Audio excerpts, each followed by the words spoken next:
In a new development, the primary funder of Trump loyalist network One American News has been revealed to be a telecommunications giant, AT&T. AT&T also owns Warner Media, which encompasses media brands that include Cartoon Network, HBO, and CNN. Reporting by Reuters alleges that since OAN's inception in 2013, AT&T has sunk tens of millions of dollars into the network, with a whopping 90% of OAN's total revenue coming from AT&T-owned television platforms, including satellite broadcaster DirecTV, which AT&T bought in 2015. So OAN gained notoriety during the Trump administration for establishing itself as a loyalist MAGA network. It's now facing a multi-billion-dollar lawsuit from Dominion Voting over its coverage of the 2016 election. Ryan, I believe the owner of One American News, I think his name is Robert Herring, was sort of instrumental in helping AT&T on some policy matters, and we can check on that. But it would sort of explain better exactly why this happened, because otherwise, I honestly do not understand it. One American News is very much, I don't like the label far right, but they are far right. Mm-hmm. They're very pro-Trump in a time when corporate America is sort of desperately afraid of touching either of those two categories. So it doesn't. And for financial reasons, like they're scared that the backlash will hurt their bottom line. It's not that they're just like so opposed to Trumpism, because they are opposed to Trumpism for cultural reasons, but they also really think that the association will hurt their bottom line and will get them disinvited from all of the fun book parties. But what do you think explains this?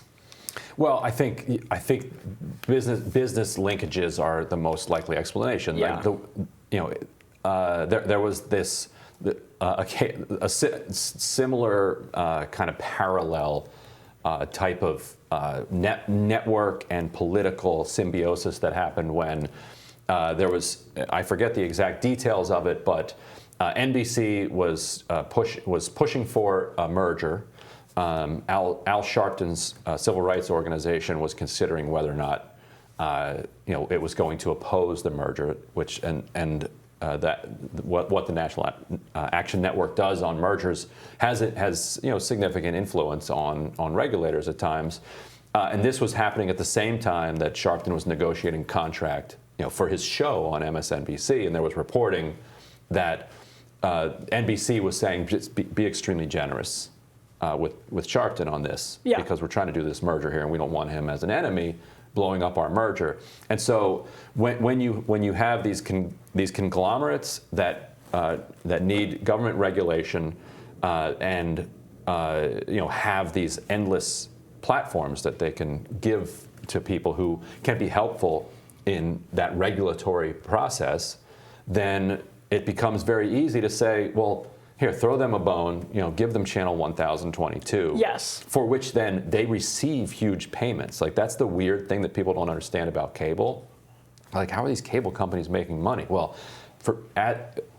people pay for cable, a lot every month. Yeah. And the cable company then divvies that up among the different channel providers. So ESPN gets a huge amount because they're a reason that a lot of people have cable. Yeah. But then everybody else who has has a channel on cable gets some amount of money, and so OAN is not getting a lot of money from corporate sponsors or from any other source, but they're getting it from. Well, I'm sure they're getting it through merch sales and the other kind of far right-wing rackets that fund a lot of these grift and fringe operations. But the major source is from cable companies. So yes, this is from The Verge. It's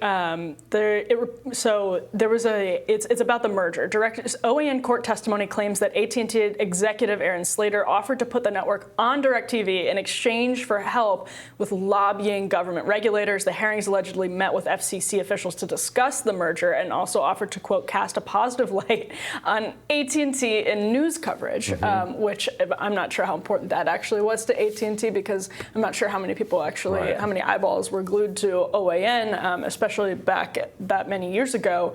But that does seem to me to be the only explanation. Robert Herring said in court testimony in 2019 that there was this idea they wanted a conservative channel, and for business purposes, you can see why they would want a conservative channel. There is clearly a demand in the market for a conservative channel, especially on streaming platforms and all the other things. But for AT&T, I guess, to continue giving money to them. That's another thing entirely, especially as the climate got so fraught. And I think probably that business relationship is the best explanation as any.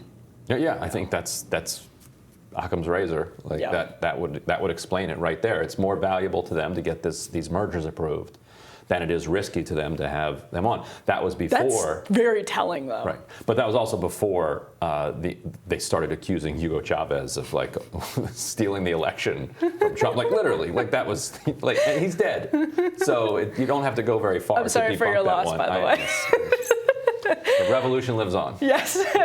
But no, I actually think what you just said is very telling, and exactly as you articulated it, which is that the risk of having any association is actually worth the risk of mitigating the risk of losing the merger. Like, that's what's valuable to them. That is more valuable than something that they purport to be very valuable to them, which is their values. Right. And it shows they have too much cash to throw around, too.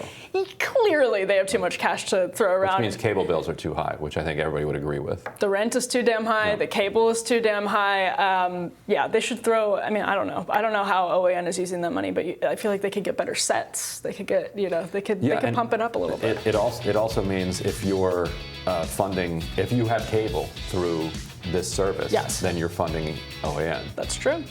Oh, well done. You got that straight from Ryan Grim. Yeah. We'll have more Rising right after this.